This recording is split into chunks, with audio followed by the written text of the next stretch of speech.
Sorry friends, video cut गई थी, पूरी बन नहीं पाई थी। इस पर हम लोग डिस्कस कर लेते थे। चलिए आज डिस्कस कर लेते हैं।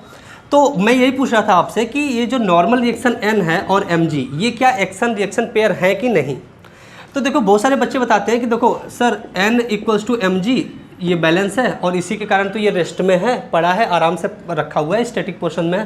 हाँ ठीक है, डायनेमिक कोई इसमें मोशन नहीं है, आराम से रेस्ट में पड़ा हुआ है। एन और एम जी बराबर है, ठीक है, अपोजिट डायरेक्शन में भी है सर। तो ये नॉर्मल रिएक्शन और एम जी मतलब that is the weight of the mass और ब्लॉक, ये दोनों एक्शन रिएक्शन पेयर होंगे, ये एक्शन रिएक्शन पेयर होंगे। But this is completely wrong, ये गलत है। क्यों गलत है भाई?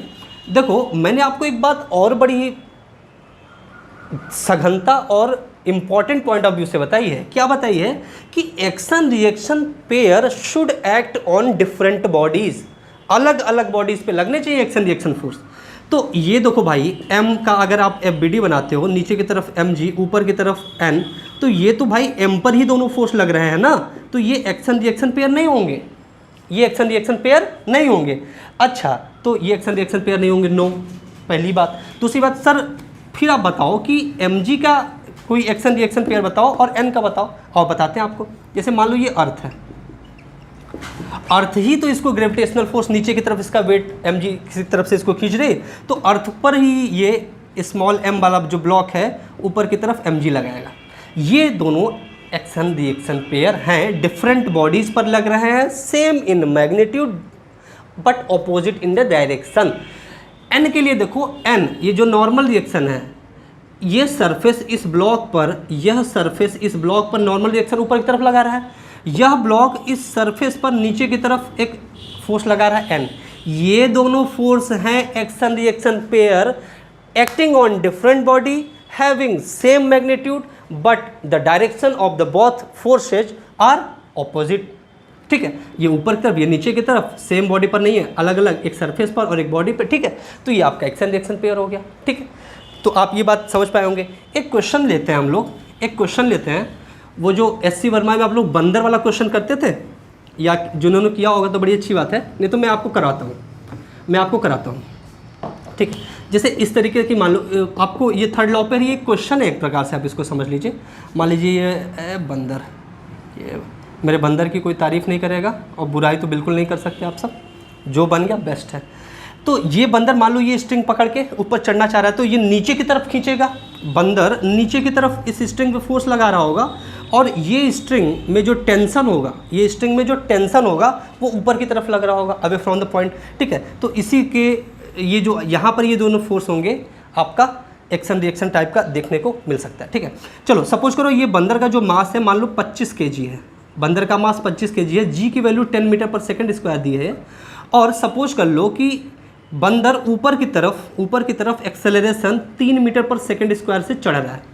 तो बताओ कि इस स्ट्रिंग में कितनी टेंशन होगी, इस स्ट्रिंग में कितनी टेंशन होगी, ये आपको बताना है। चलिए आइए FBD बना लेते हैं हम लोग, आइए FBD बना लेते हैं, और FBD बना के आराम से सॉल्व कर सकते हैं। देखो नीचे की तरफ मास ऑफ द बंदर का वेट ऑफ द बंदर नीचे की तरफ ऊपर एक्ट करेगा, ऊपर की तरफ टेंशन, अल्टीमेटली ऊपर की तरफ बंदर चढ़ रहा है तो ऊपर एक्सेलरेशन ऊपर की तरफ है, तो ऊपर वाले फोर्सेस को पॉजिटिव ले लेंगे, तो नेट फोर्स देखो T माइनस mg हो जाएगा, T माइनस mg ये नेट फोर्स हो जाएगा, और ये इक्वल होगा, चूंकि ऊपर की तरफ मोशन हो रहा है तो मास m इंटू एक्सेलरेशन a। ठीक है, T निकालना है तो T बराबर क्या हो जाएगा, उधर ले जाओ, m कॉमन ले लो तो mg प्लस a, यही तो हो जाएगा। m की वैल्यू कितनी दी गई है बंदर की, 25 kg।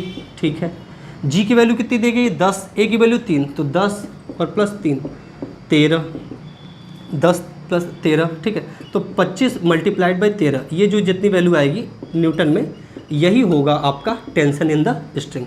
यही क्या होगा, टेंशन इन द स्ट्रिंग। ठीक है, सपोज करो ये कुछ भी है, ठीक है, लेकिन 250 ज़्यादा आएगा। देखो कभी कभी आपको क्या कह देता है कि जो स्ट्रिंग का ब्रेकिंग पॉइंट है, स्ट्रिंग का जो ब्रेकिंग पॉइंट है, सपोज करो वो दे दिया इन्होंने 200 न्यूटन, तो फिर पूछ लेगा कि पहले ये क्वेश्चन में दिया रहेगा तो ये स्ट्रिंग क्या टूट जाएगी, सह पाएगी कि नहीं, तो ये बतना चढ़ पाएगा कि नहीं, तो ये क्वेश्चन पूछा जाता है। तो यहाँ से आप T कैलकुलेट कर लोगे, तो टेंशन है आप जो भी आएगा ये 250 से तो अधिक आ रहा है, और 200 पे ये स्ट्रिंग टूट जाएगी क्योंकि ब्रेकिंग पॉइंट है, तो बंदर, ये रस्सी क्या हो जाएगी, टूट जाएगी और आपका बंदर ऊपर चढ़ नहीं पाएगा, वो नीचे गिर जाएगा। ठीक है, तो यहाँ ये जो आपने एप्लीकेशन देखा एक तरीके से ये आपका थर्ड लॉ और न्यूटन के सेकंड लॉ पर भी बेस्ड था, क्योंकि आप net force equals to m/a तो लगाए हो।